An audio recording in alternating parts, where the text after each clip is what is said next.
Boeing వాళ్ళ star లైనర్తో అంతరిక్షంలోకి వెళ్ళి అంతరిక్ష పరిశోధనా కేంద్రంతో అనుసంధానించి ఆ లోపలికి వెళ్ళాక ఆ స్టార్ లైనర్ లోపాలు సరిచేసేటటువంటి ప్రక్రియ కారణంగా ఆలస్యమైపోయి స్ట్రక్ అయిపోయినటువంటి ఆమె సహచరుణ్ణి ఇద్దరిని కూడా నాసా వాళ్ళు కావాలనుకుంటే ఏదైతే ఎలన్ మాస్క్ వాళ్ళకి సంబంధించినటువంటి దాని నుంచి తీసుకురావచ్చు.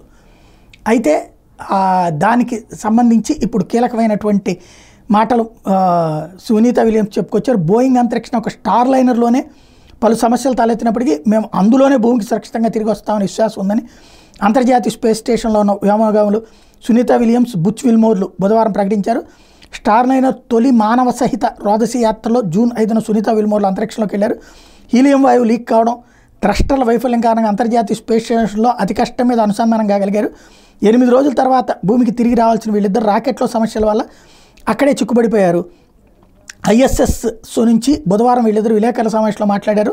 థ్రస్టర్ని పరీక్షించడం పూర్తయ్యాక తిరుగు ప్రయాణం అవుతామన్నారు. రోదసీలో ఎక్కువ సమయం ఉండాల్సి రావడం వల్ల తమకేం ఫిర్యాదులు లేవని, ISSలోని ఇతర వ్యోమగాములకి సహాయపడ్డాన్ని ఆస్వాదిస్తున్నామని చెప్పారు. స్టార్ లైనర్ మమ్మల్ని భూమికి చేర్చుతుందని నా మనసు చెప్తోంది, సమస్య ఏమీ లేదు అని చెప్పుకొచ్చారు. ఏదైతే ఎలన్ మాస్క్ వాళ్ళకి సంబంధించిన దాంట్లో వెనక్కి వచ్చేస్తారు అంటే లేదు, మేము అందులోనే వెనక్కి వస్తామని చెప్తున్నారు.